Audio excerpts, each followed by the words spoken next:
Welcome to Health 2.0. My name is Malika. Joining us today is Rebecca. Would you do us the honor of fully introducing yourself and tell us what you do? Absolutely. My name is Rebecca Eyre. I'm the CEO of a nonprofit called Project Heal. Our mission is to help break down systemic healthcare and financial barriers to eating disorder care for over 24 million Americans who are struggling without access to the treatment that they need in order to heal.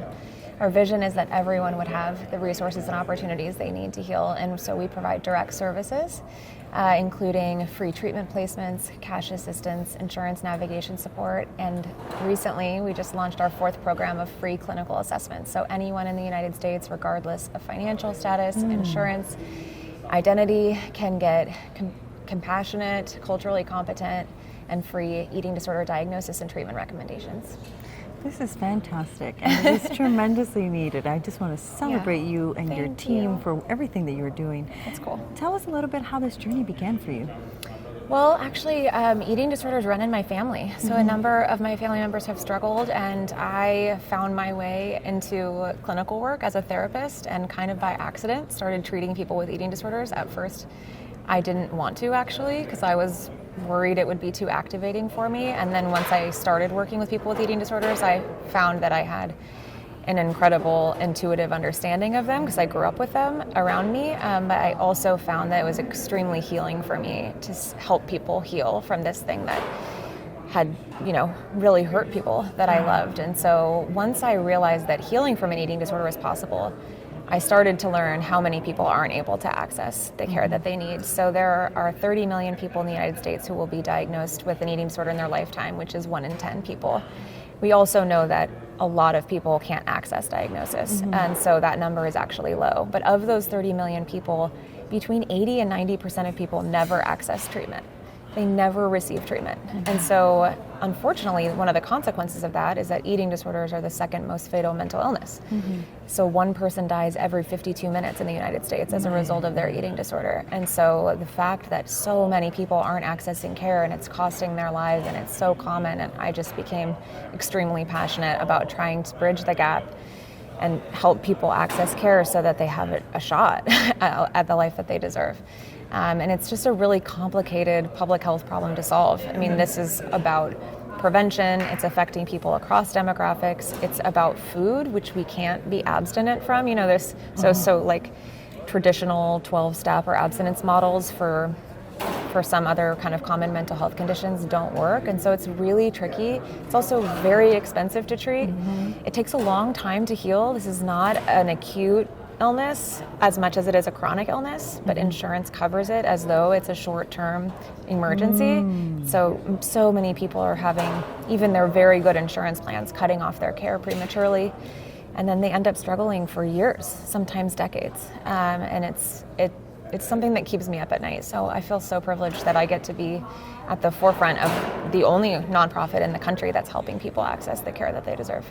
Well, I want to celebrate your courage to do Thanks. this really meaningful work and give you some celebration because it requires a lot of strength and shielding also, because it sounds like you carry these stories with you. I do. And although you mentioned it was by accident, to me this is your divine appointment. You are living your personal legend and forging systems and pathways to really show up for those who have been invisible. And I want to celebrate that vulnerability that you have to share your story, your family's journey, and the healing that's happening for you in all of them. And it tells us why you're receiving this award here in Las Vegas. So tell us, how does it feel to be seen and celebrated for your contributions to the field?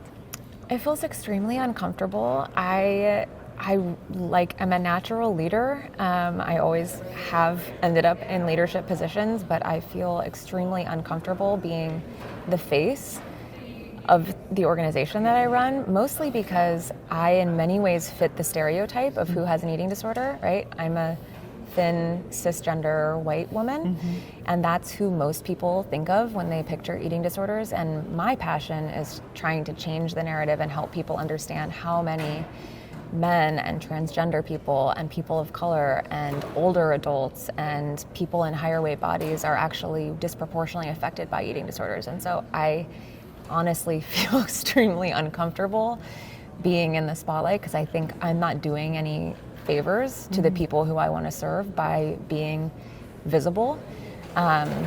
And at the same time, I feel like I have such a passion for this and a huge opportunity, and I'm in the role that I'm in, and so I'm trying to leverage these opportunities like on behalf of the people who we're trying to serve. So if this award gets Project Heal's name in front of people who didn't know about eating disorders or people who didn't know about Project Heal, and we're able to secure funding and partnerships so that we can help the people who need us the most, that's worth it to me. And I'm sure that you have met some beautiful people at the conference here. Tell us a little bit about your Health 2.0 conference experience. Yeah, I mean, it's been so unique. I've never been to this conference before. I've been to a lot of much more narrow, like mental health conferences or even eating disorder conferences, which end up becoming quite narrow communities. But this broad conversation of health, I met people from so many different companies like laboratory testing and brain imaging and just remarkable human beings doing things. I think there was an organization here that I spoke with a lot called Wound Masters that's helping people who are older or at home and they have these wounds that actually end up contributing to their premature deaths. And it's just like, oh, I'd never thought of that. I love learning new things. I love meeting new people. And at the end of the day, everybody here is a healer. That's right. And I think, in that way, they're all my people.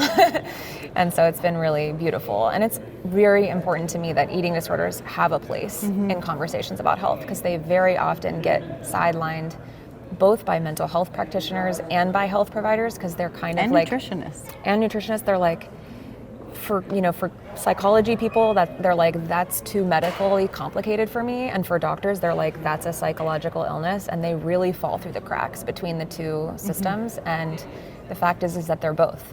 Yes. Yeah. They're mental health issues that affect our physical health in very extreme ways, and I think it's important that they're present at both types of conversations. So. Yeah, and we think that's part of the reason that the conference is designed the way it is, right? To have that spectrum of continuity around conversations, fluidity, and we know that you all are the innovators and the collaborators that are going to transform this field and many more. So we're just so excited to celebrate you again. How do we stay connected with you and your company? Yeah, absolutely. So Project Heal is findable on the internet at www.theprojectheal.org. And on our website, you can do everything from apply for support or schedule a free assessment with one of our clinicians. You can also sign up to be a volunteer, be an ambassador, help us get the word out about eating disorders, or you can donate. We are entirely donation-based, and eating disorders are atrociously underfunded. We need every penny that we can get. So if you have $5 to spare today to help people who are really struggling without any access to care, it would mean the world to a lot of people. Thank you so much, Rebecca, for your commitment to creating bridges of possibility and for everything that you're doing in the field of healthcare. We truly celebrate you and appreciate your time today.